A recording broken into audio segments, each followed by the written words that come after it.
नहमदु व नुसल्ली अला रसूलिल करीम अम्मा बाद फ़ाऊज़ु बिल्लाहि मिनश शैतानिर रजीम बिस्मिल्लाहिर रहमानिर रहीम अस्सलामु अलैकुम व रहमतुल्लाहि व बरकातुहू। पारा नंबर 28 और सूरा अल मुनाफिकून की आयत नंबर 8 के मुताबिक मुनाफिक कहते हैं कि अगर हम लौट कर गए मदीना में तो निकाल देंगे इज़्ज़त वाले वहाँ से जलील लोगों को, यानी जलीलों को। हालांकि सारी इज़्ज़त तो सिर्फ़ अल्लाह ही के लिए है और इसके रसूल के लिए और ईमान वालों के लिए, मगर मुनाफिकों को इस बात का इल्म ही नहीं। इस आयत की तफसीर में बताया जा रहा है कि आयत के इस हिस्सा में फरमा दिया गया कि कफ़ार और मुनाफिकीन को क्या हक़ पहुँचता है कि वो अपने आप को मुअज़्ज़ज़ और मोहतरम ख्याल करें। हकीकी इज़्ज़त का मालिक तो सिर्फ़ अल्लाह ताला है, इसका रसूल मुकर्रम सल्लल्लाहु अलैहि वसल्लम और इनको मानने वाले जिनको अल्लाह ताला ने इज़्ज़त और करामत की हिल्लत से सरफराज फरमा दिया है।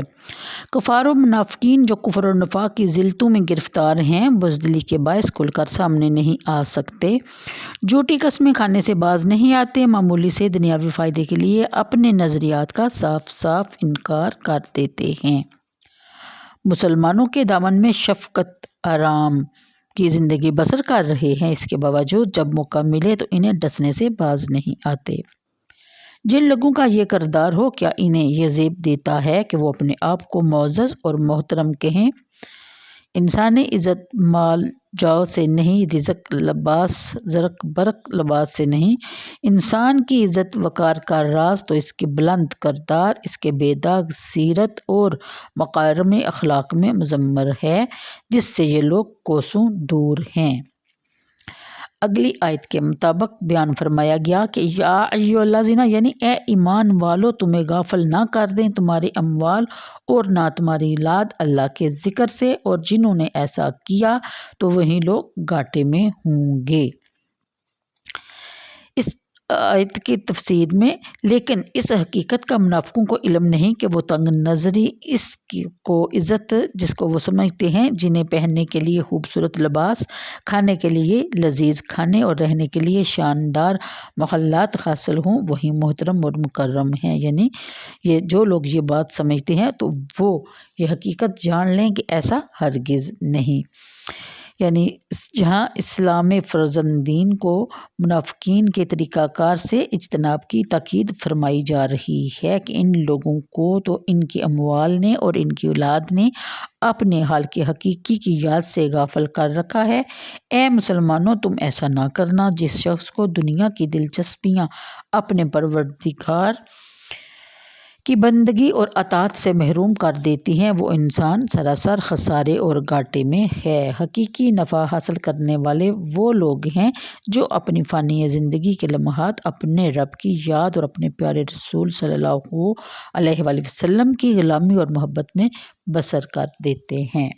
अगली आयत में बयान फरमाया जाता है, और खर्च कर लो इस रिज़्क़ से जो हमने तुमको दिया, इससे बेशतर के आ जाए तुम में से किसी के पास मौत, तो इस वक़्त वो ये कहने लगे कि ए मेरे रब, तूने मुझे थोड़ी मुद्दत के लिए क्यों मोहलत ना दी, ताकि मैं सदका और खैरात करता और नेकों में शामिल हो जाता।